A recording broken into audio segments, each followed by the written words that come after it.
धरती माता की कहानी। धरती का रस। एक बार एक राजा था। वह सैर करने के लिए एक बार अपने शहर के बाहर गया। लौटते समय उसे दोपहर हो गई तो वो एक किसान के खेत में विश्राम करने के लिए ठहर गया। किसान की बूढ़ी माँ खेत में मौजूद थी।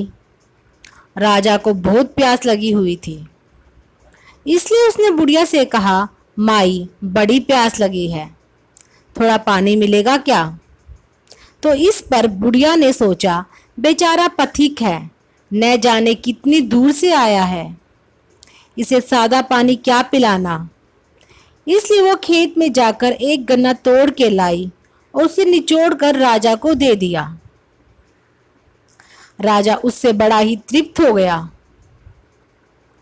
राजा ने उससे पूछा कि माई, राजा तुमसे इस खेत का लगान क्या लेता है?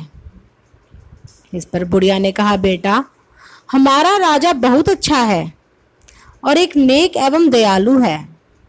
वह बहुत थोड़ा लगान लेता है। हमारे पास 20 बीघा जमीन है और वो बस इसका 1 रुपया लेता है।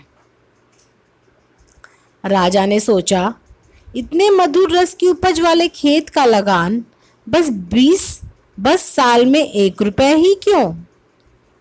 उसने तय किया कि राजधानी पहुंचकर वह अपने मंत्री से इस बारे में विचार विमर्श करेगा और गन्ने के खेतों का लगान बढ़ाने के विषय में सोचेगा।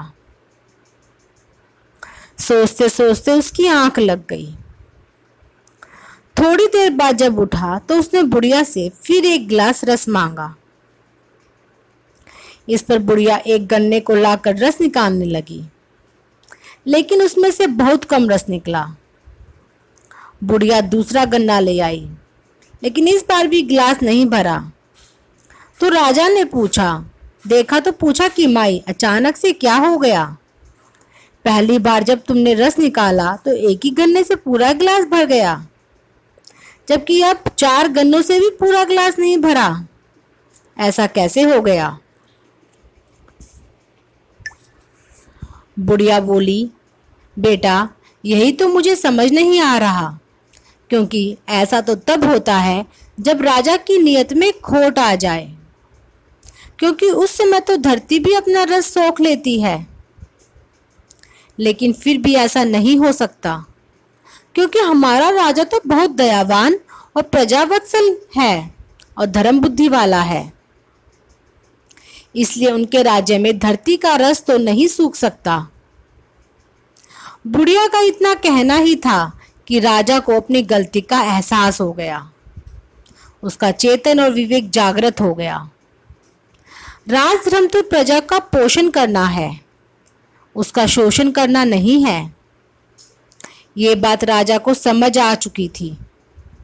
मन ही मन धरती से क्षमा याचना करते हुए बुढ़िया को प्रणाम कर वह राजधानी लौट गया।